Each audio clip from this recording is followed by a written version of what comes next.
বাড়ির মেয়েদের তো সাধারণ দিন হোক বা ঈদের দিন মেয়েদের তো কাজ করতেই হয়। এদিকে সকাল সকাল রান্না বান্না বসিয়ে দিয়েছি, এদিকে আলু দিয়ে ঝিঙে দিয়ে বীজ দিয়ে একটা মানে কাঁঠালের বীজ দিয়ে একটা তরকারি রান্না করে নিচ্ছি। এভাবে জল ছাড়া কষিয়ে কষিয়ে রান্না করছি। তো ঝিঙে দিয়ে যে জলটা বের হচ্ছে সেটা দিয়ে রান্না হয়ে যাচ্ছে। আর এদিকে করছি মাছ, দুবেলার জন্য মাছ নিয়ে আসা হয়েছে। তো আজকে হচ্ছে ঈদের আগের দিন, তো আগের দিনে মাছটা শেষ করে নেব, ফ্রিজে আর কোনো মাছ রাখবো না, যেহেতু কালকে ঈদ। তো এখন হচ্ছে বিকেল বেলা, মানে ওই সন্ধ্যা নামছে আর কি। তো ভাবছি যে পায়েসটা একটুখানি রান্না করে রেখে দিই, তাহলে অনেকটা সুবিধা হবে। আর কালকে ঈদের দিনে অনেক কাজ থাকে, অনেক রান্না বান্না থাকে। তো কালকে যদি আবার পায়েসটা বানাতে যাই তো হবে না, দেরিও হয়ে যাবে, আবার খেতেও পাওয়া যাবে না। আর পায়েসটা একটু ঠান্ডা ঠান্ডা খেতেই বেশি ভালো লাগে। তো এখানে তো দুধ রেখেছিলাম সকালবেলায়, তো সেই দুধে মনটা একদম পোষালো না। বাজার থেকে আরও 2 প্যাকেট দুধ এখানে নিয়ে আসা হলো। তো এই তো দুধটা বসিয়ে দিয়েছি, আর এদিকে চাল, পায়েসের চাল ভিজিয়ে রেখেছি। আর এখানে দুটো হাঁড়ির মধ্যে দুধ রেখেছি, পায়েস করব। আর এই ছোট্ট হাঁড়িটায় কিছুটা দুধ রেখেছি, এটা কালকে একটুখানি সিমুই রান্না করব তার জন্য। তো এই তো এখানে 3 লিটার মতো দুধ আছে, সব একটা বড় হাঁড়ির মধ্যে আমি দিয়ে জাল করে নেব। তো জাল করে নিয়ে এখন যে চালটা ভিজিয়ে রেখেছিলাম সেটাও একেবারে দিয়ে দেব। মেয়েদের তো অনেক কাজ থাকে, এই যে ঈদ, আমাদের এই ঈদে একটুখানি বেশি কাজ করতে হয়, যেহেতু মাংস টাংস কাটার ব্যাপার থাকে, রান্না করা সামলানোর ব্যাপার থাকে। তো এখানে এলাচ গুঁড়ো করে নিচ্ছি। পায়েসের মধ্যে এলাচটা ফাটিয়ে দিলে যখন মুখে পড়ে খেতে ভালো লাগে না, মুখে পড়লেই কীরকম একটা লাগে, পায়েস খাওয়ার ভক্তিটাই উঠে যায়। তার জন্য একটুখানি এলাচগুলোকে একটু প্যানের মধ্যে তাক দিয়ে নিলাম শুকনো খোলার মধ্যে, এবারে পেস্ট করে নেব সুন্দর করে। তো এই এলাচ দিয়ে সিমই কিংবা পায়েস রান্না করব, তার জন্য এটা আমি আলাদাভাবে রেখে দেবো। আর কালকে যেহেতু মাংস রান্না হবে তার জন্য একটা আলাদা মশলা আমি বানিয়ে রেখেছি, এখন শুধু এলাচটাই গুঁড়ো করে নেব। তো আজকে ভীষণ গরম, হাওয়া একেবারেই দিচ্ছে না, আর একটা গুমোট গরম, কাজ করতে ভীষণ কষ্ট হচ্ছে, একদম ঘেমে টেমে স্নান হয়ে যাচ্ছি। তো ভাবছি যে কখন আমার কাজবাজ শেষ হবে, কিন্তু এই তো কাজবাজ সবে শুরু হলো, শেষ হতে এখনও রাত্রি 10টা বাজবে। তো এখানে এলাচের পাউডারটা না ঢেলে ভাবছি যে এই পাউডারটাই দিয়ে দিই, তো সেইটাই আমি এখন দিয়ে দিলাম পায়েসের মধ্যে। আর নেড়ে নেড়ে সুন্দরভাবে আস্তে আঁচে জাল করে করে পায়েসটা আমি এখানে রান্না করে নিচ্ছি। আর এখানে পায়েসটা রান্না করতে করতে দেখলাম ছাগলটা আমাদের চলে এসেছে, কোরবানির ছাগল। তো পাশের একটা বাড়িতেই ছাগলটা কেনা ছিল, ওনাদের বাড়ির ছাগল। তো নিয়ে আসা হয়নি, আজকে নিয়ে এলাম, যেহেতু কালকে ঈদ, সকালে সময় পাবো না।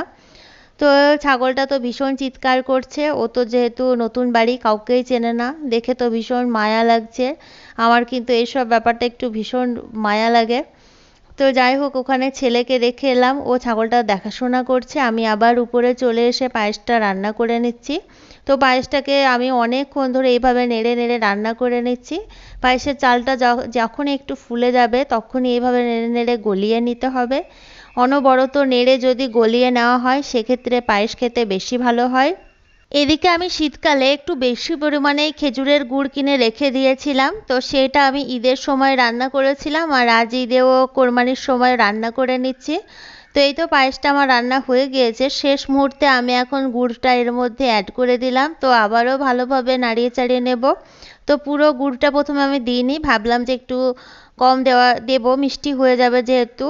তো ভাবলাম যে এটুকু রেখে লাভ নেই, দিয়ে দিই। আর এই তো খুব সুন্দর একটা কালার চলে এসেছে পায়েসের মধ্যে। এখন যে কেটে রেখেছিলাম ছোট ছোট করে বাদামগুলো, কাজু বাদাম, সেটাই দিয়ে দিচ্ছি। আর এখানে কোনো কিশমিশ আমি অ্যাড করলাম না, কিশমিশ যদি মুখে পড়ে তাহলে আমার একদম খেতে ভালো লাগে না, আর ছেলেও এসব পছন্দ করে না, ও কাজুটা পেলেও বেছে আমাকে দিয়ে দেয়, তার জন্য আর কিশমিশটা এর মধ্যে দিলাম না।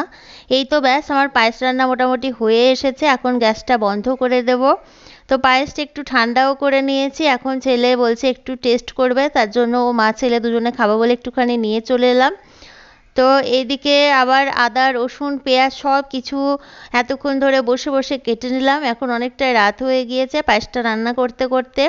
এই কাজগুলো যদি আগে থেকে আজকে আমি করে না রাখি সকালবেলায় ভীষণ মানে কষ্ট হয়ে যায়।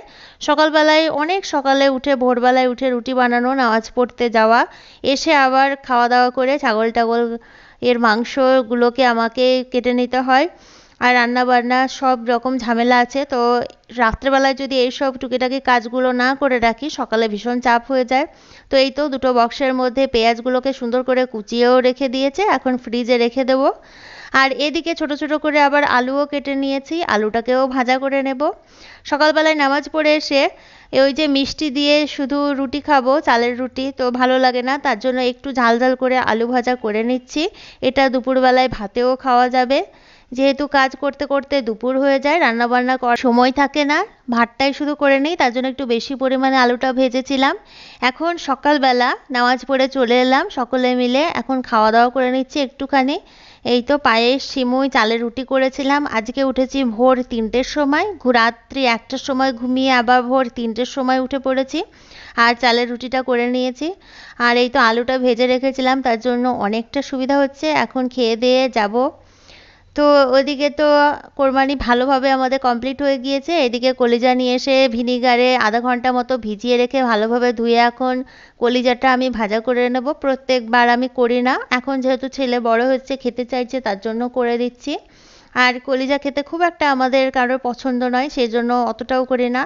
আর যেহেতু কোরবানির দিনে অনেকটাই কাজ থাকে তার জন্য আর কলিজাটা এক্সট্রা করে করি না। তো এদিকে নিচে চলে এলাম, নিচে হাজব্যান্ড একটু মাংসটা রান্না করে দিচ্ছে। ও প্রত্যেকবারই ঈদ কোরবানিতে এইভাবে মাংসটাকে আমাদের রান্না করে দেয়। তো এই তো বড় হাঁড়ির মধ্যে মাংস আমাদের রান্না হয়ে গেল। তারপর তো খেয়ে দিয়ে উপরে এসে স্নান করলাম, খেলাম দিলাম, দিয়ে একটা লম্বা ঘুম দিয়ে এখন বিকেলবেলা অলমোস্ট সন্ধ্যা নেমে এসেছে।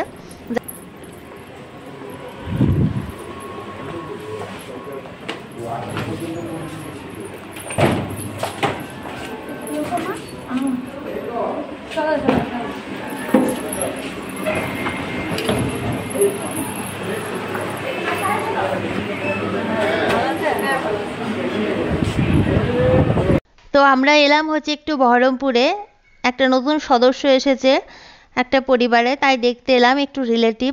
তো নার্সিংহোমে ভর্তি ছিল, দেখে এসে ভাবলাম কিছু টুকিটাকি জিনিস কেনা আছে মলের মধ্যে, তো সেখানেই চলে এলাম কিছু টুকিটাকি জিনিস কিনে। পুরো বহরমপুর শহরটায় অলিগলি একটুখানি ঘুরে বেড়াবো তার জন্য। তো এখানে কিছু কিছু জিনিসের প্রয়োজন ছিল, এসেছি যেহেতু তার জন্য ভাবলাম যে কেনাকাটি করেই যাব। আর মানে 500 টাকা মতো আমাদের ছাড় ছিল কার্ডে। তো মানে যেহেতু এখান থেকে মানে প্রত্যেকবারই কেনাকাটি হয় তার জন্য, তো ভাবলাম এই অফারটাকে কাজে লাগিয়ে যায়। তারপরে এলাম বহরমপুর স্কয়ার ফিল্ডের মাঠে একটুখানি ঘুরতে। তো অনেক মানুষ ছিল, পুরো বড় স্কয়ার ফিল্ড একদম পুরো ভর্তি ছিল। তো সেখানে গিয়ে শান্তি হলো না, মানে যেখানে বেশি লোকজন সেখানে থাকতে একেবারেই ইচ্ছে করছে না। তো ভাবলাম চলো অন্য একটা জায়গায় যাওয়া যাক যেখানে মানুষজন একটুখানি কম থাকবে, তিনজনে মিলে বসে একটু টাইম স্পেন্ড করতে পারবো। তো তারপরে চলে এলাম বহরমপুরে গঙ্গার ধারে। এই জায়গাটা আমার ভীষণ ভালো লাগে, যখনই আমরা বহরমপুর আসি তখনই এই জায়গাটায় আমাদের আসা চাইই চাই। আর এই যে ভিউটা রাতের বেলায় ভীষণ ভালো লাগে গঙ্গার ধারে বসে খাওয়া দাওয়া করতে। এখানে কিন্তু নৌকাও চলছিল, আর খুব সুন্দর লাগছিল সব মিলিয়ে পরিবেশটা।